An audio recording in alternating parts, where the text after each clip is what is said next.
பாரதிய ஜனதா கட்சியும் தீய சக்தின்னு பல காலமா சொல்லிட்டு இருக்கிறோம். அதனால இது ஒண்ணும் தீய சக்தி தான் திமுக.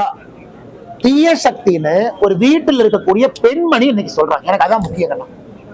இந்த சினிமா ஸ்டார் சொல்றாங்க, பெரிய அரசியல் தலைவர் சொல்றாங்க, பெரிய ஒரு உயரத்துல இருந்து சொல்றாங்க. வீட்டில் இருக்கக்கூடிய ஒரு சாதாரண பெண்மணி, வீட்டில் இருக்கக்கூடிய மிடில் கிளாஸ் ஒரு பெண்மணி, அவங்க இன்னைக்கு திமுகவை தீய சக்தின்னு சொல்றதை நான் கேட்கிறேன்.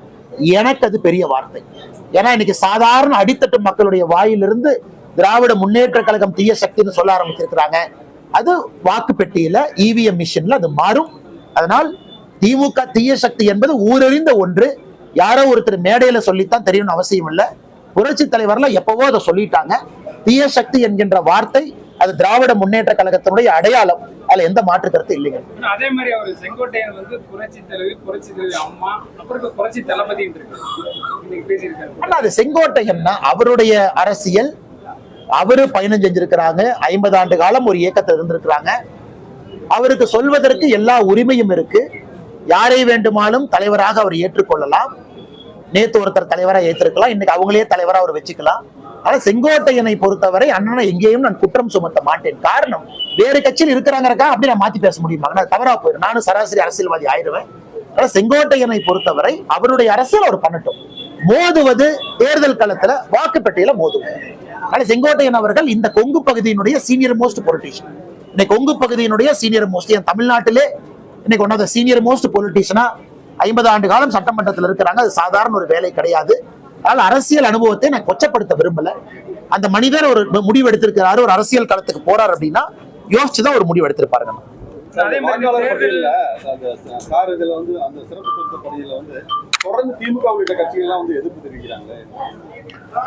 ஆனா ஏன்னா கள்ள ஓட்டு போட்டு யாரெல்லாம் இத்தனை காலமாக ஆட்சி நடத்தினார்களோ அவர்களுக்கு எஸ்ஐஆரை பார்த்தா பயம்தான். இன்னைக்கு தமிழகத்துல நேற்று புதுச்சேரியில இருந்தாங்கன்னா 1 லட்சத்தி மொத்த புதுச்சேரியினுடைய 10 லட்சம் வாக்காளர்கள்ல 1,03,000 வாக்காளர்கள் நீக்கப்பட்டிருக்கிறார்கள். அப்படின்னா 10%. புதுச்சேரியில 10% நீக்கப்பட்டிருக்கிறாங்க. கோவாலையும் கிட்டத்தட்ட 11% நீக்கப்பட்டிருக்கிறாங்க. இந்த கேரளா வரல, தமிழ்நாடு வரலீங்கன்னா சதர்ன் ஸ்டேட்ஸ்ல. தமிழ்நாட்டை பொறுத்தவரை 16% நீக்கப்படலாம். 16%. அப்ப நீங்க யோசிச்சு பாருங்க, பாண்டிச்சேரியில இல்லாத அளவுக்கு கள்ள ஓட்டு, ஃபேக் ஓட்டு, ஷிஃப்டட், டெலீட்டட், டெத் தமிழ்நாட்டில் இருக்கு. கோவா 11% தான், புதுச்சேரி 10%. அதனால இன்னைக்கு இத்தனை காலமாக ஆட்சி செய்த திராவிட முன்னேற்ற கழகம் புரிந்து கொள்ள வேண்டும். பாண்டிச்சேரியில காங்கிரஸ் கட்சிக்கு பிரச்சனை இல்லை. நேற்று நான் முழுவதும் பாண்டிச்சேரியில இருந்தேங்கண்ணா.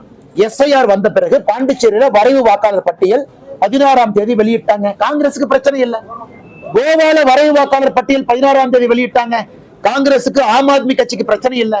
தமிழ்நாட்டில் மட்டும் திராவிட முன்னேற்ற கழகத்துக்கு என்னென்ன பிரச்சனை? நேர்மையாக திராவிட முன்னேற்ற கழகத்தினுடைய பிஎல்ஏட்டும் உட்கார்றாங்க, பாரதிய ஜனதா கட்சியினுடைய பிஎல்ஏட்டும் இருக்கிறாங்க, ஏடிஎம்கே பிஎல்ஏட்டும் இருக்கிறாங்க, நாம் தமிழர் கட்சி பிஎல்ஏட்டும் இருக்கிறாங்க, திரு விஜய் அவர்களுடைய பிஎல்ஏட்டும் இருக்கிறாங்க, காங்கிரஸ் கட்சியினுடைய பிஎல்ஏட்டும் இருக்கிறாங்க. அவங்க முன்புதான் பிஎல்ஓ இந்த வேலையை செய்யறாங்க. எப்படி ஃப்ராடு பண்ண முடியும்? இந்த வரைவு வாக்காளர் பட்டியல் என்பது ஒரு பிஎல்ஓ 68,000 பிஎல்ஓ கொடுத்ததை சேர்த்து அவங்க வெளியிடுறாங்க. ஒரு பிஎல்ஓவும் எல்லா அரசியல் கட்சிகளையும் உட்கார வச்சு செய்யும் பொழுது எப்படி அது ஃப்ராடு நடக்குங்கண்ணா? அதனால திராவிட முன்னேற்ற கழகத்தை பொறுத்தவரை போகாத ஊருக்கு வழி சொல்லி கொண்டிருக்கின்றார்கள். நிச்சயமாக அவர்களுக்கு தெரியும் கள்ள ஓட்டு போட்டு ஜெயிக்க முடியாது எஸ்ஐஆர் வந்த பிறகு. அதனால புலம்பிக் கொண்டிருக்கின்றார்.